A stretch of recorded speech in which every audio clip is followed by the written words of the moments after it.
Welcome, Tiny Hands Big Dreams, here in southern Ecuador. So today we're bringing you our house, which we've talked about in bits and pieces. So we thought it was time to actually show you. Let's show you the house and all the bits and the pieces and the things. We're building this house for nearly free, trying to, and with mostly materials that we have on hand, with a few exceptions, for our family to be comfortable. So let's go take a walk around.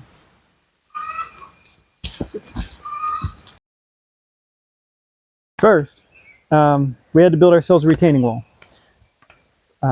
As we typically do, we needed to learn how to build a retaining wall. Did some research, figured it out, read a lot of informational papers, designed and came up with this. By building a retaining wall, it means that we don't have a huge cut in the back hillside. Now that's important. I'll show you a picture of how they typically dig houses where they just excavate it, and you have a huge mud wall behind the house, which we did not want. So we had to compensate with the retaining wall. There's rebar inside horizontally, and we've cast rebar vertically. This is bigger than the house by a couple feet on each side, and the house will actually be built inside of it. We're gonna use it as a platform. This was probably close to 2 months of work, and that's because we had to hoof concrete blocks, not cinder blocks, and all of the materials up the hill. Just me and the kid. Came out good. We call it Wally.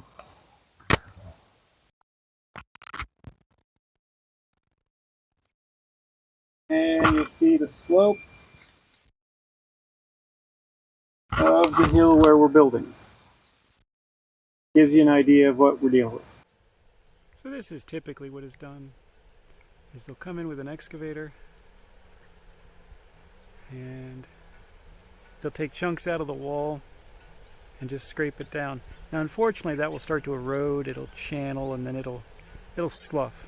And some people do that even steeper, and they put their house up against it. So that's what we didn't really want. We also have this side, as you can see, a lot of which is fill.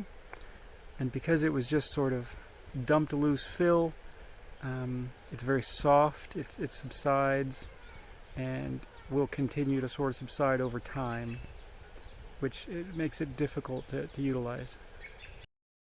So we use this material, some places have called it geomesh, but it's a heavy plastic screen.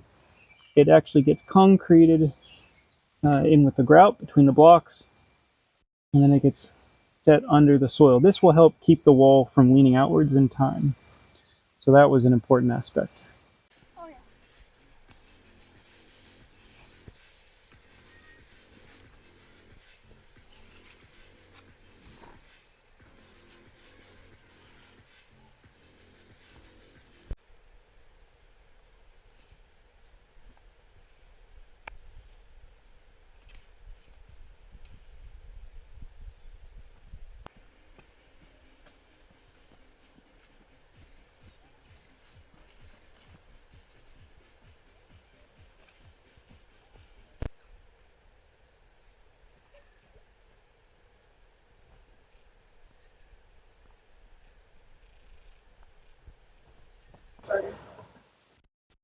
So this is our working drawing that we're going by. Elizabeth made it.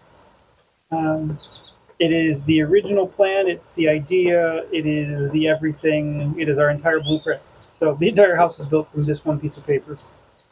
We've added to it over the months. We've made changes, we've erased awkwardly some bits. So let's just give you an overview of the layout floor plan before we go walk around the house. So we start off the wall. So the big concrete retaining wall is down here, and then it comes up and over, and that's what we see up there. So this will be down here is our driveway. Our main walking entrance comes up through the mudroom. All right, so the mudroom is on what we call the main level. So this line is a step. So this is all just above the wall. So we come in, Mudroom has all the normal mudroom stuff, plus the washing machine and a freezer.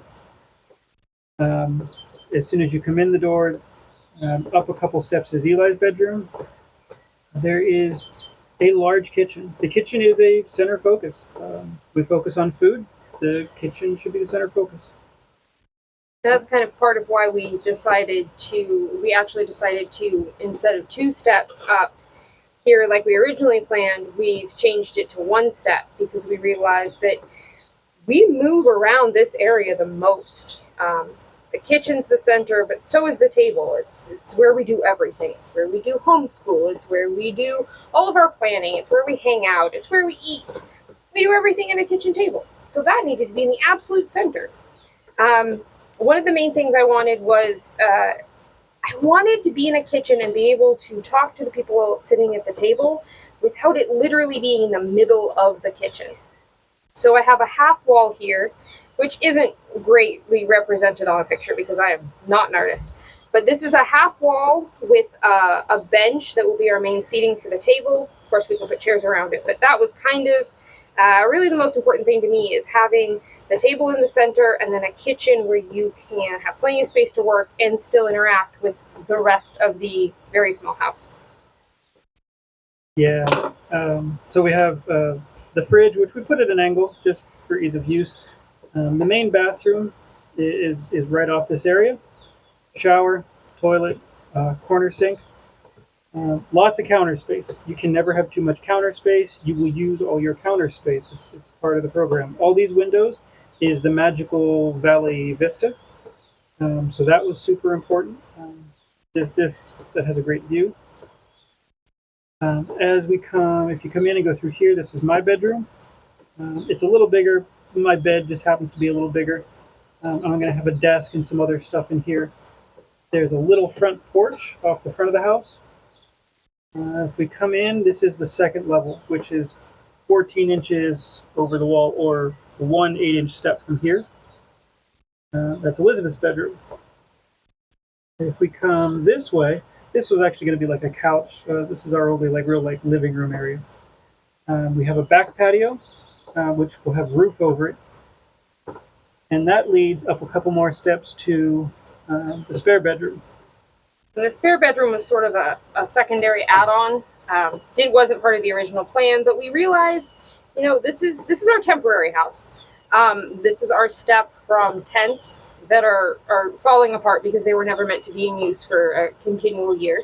And we need a small house to sort of step up until we can get to our final house, which will be larger and hopefully a little bit more exciting. This is just mostly a square. We have great plans for the future, but this is our small house to just get us in somewhere comfortable. And we could be in here for a couple years at least. So we wanted to be able to have a guest room that meant family can come visit, friends. It would be awesome. This is a beautiful place. We'd love to share it. So I added on a 4th bedroom and another toilet because I think another toilet's a good idea anyway. Every house should have 2 toilets. I've lived in both. Houses with lots of bathrooms, houses with 1 bathroom.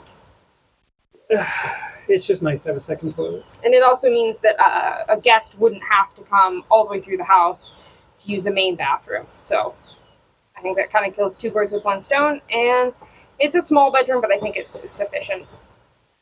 These squares, for reference, every square is a foot.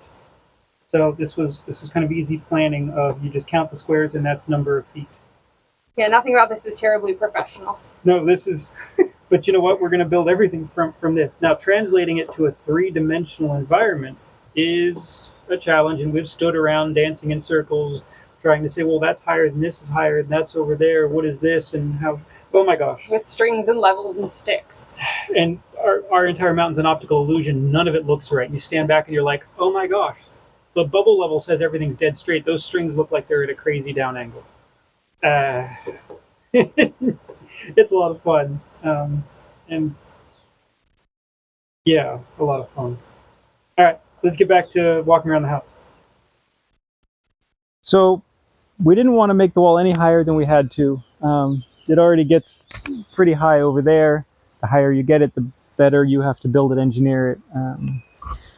So one of the ways that we decided to do it was, since the house starts about 18 inches in from the wall, we're going to slope the ground from what will be the house wall to the retaining wall, and that'll gain us 6 inches. It'll also get us, if the rain blows in sideways and hits the dirt, then it will self-drain a bit so we don't get water behind the wall.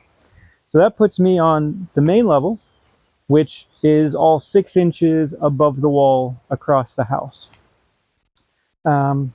So this is going to be essentially a tiny little porch off the first bedroom, and then this same level transfers all the way through the kitchen, and then the kitchen to eating area is actually going to be a split level. We have to pop up a step about 8 inches for the eating area and kind of living area. So one of the things we've laid in is plumbing. So it's going to go down the hill to our septic system. This will be a shower. Showers here. Plumbing runs up. There will be a toilet here and a sink here. So this is our bathroom. This is to hold my coffee. The plumbing then runs up to the guest bedroom. We're going to have a spare toilet in the guest bedroom. Over here is our mudroom. Every house should have a mudroom. So this will be the main entrance into the house, which then has the kitchen off to the right. And this will be a sort of an indoor step. We originally planned on having 2 steps here, but it ended up being a little bit different when we get out here and we start really analyzing the earth and, you know, leveling things 5,000 times trying to figure out exactly how many steps we need. It turns out 1 step here will actually be a lot easier when we're talking about our main walkways in the house, you know, from kitchen to dining table to bedrooms. That's where everybody walks the most, so I think this will be a lot easier with 1 step versus 2. It does mean our bedrooms in the back will have a couple more steps, but realistically, it seemed to us to be a lot better of a plan. And that's the beauty of building everything yourself, working with mud, and not really having to worry about plans or permits as much. It just gives you a lot more flexibility to make things work for you, for your family, for the earth you're working with. So this will be the kitchen, which is on the lowest level. In the corner will go our fridge and a nice long counter with a sink in the middle and lots of windows to look out on the beautiful view up valley, which is going to be a pretty nice thing to look out on in the kitchen.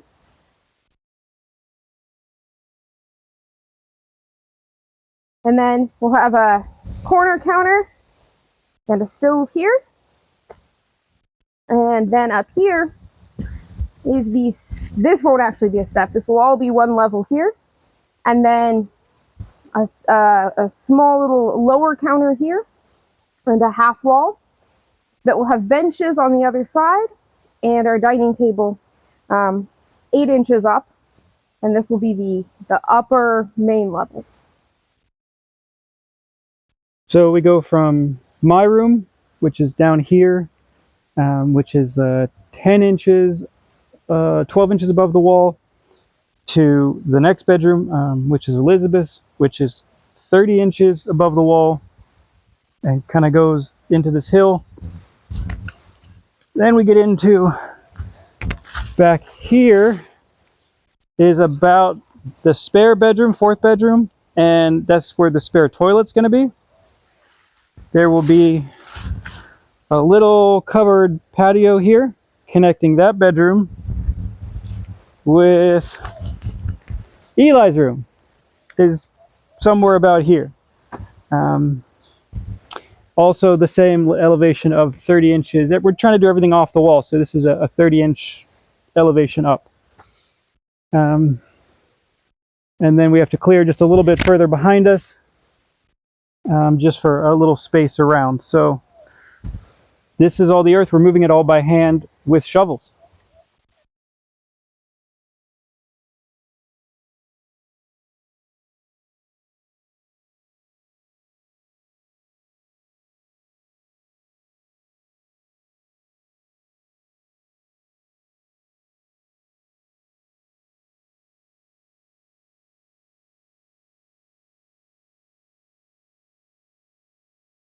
One of the things that we've had to do as we kind of pivot in digging our house site so far is this tree off to the right of us here. Talking to Eli about it, that while we promised him he could have this tree outside of his room, which blooms these beautiful orange flowers that the hummingbirds just love. But it turns out that we're actually going to have to build the house right up against the tree, which makes it really just not an option to keep. So instead, I told him we could extend his house, his room in the house, a couple feet, which he was absolutely all for.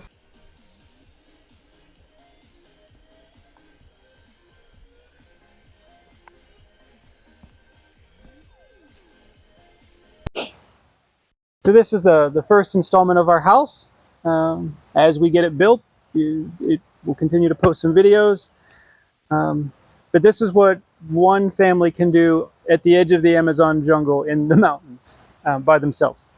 We think it's interesting. Maybe you find it interesting too.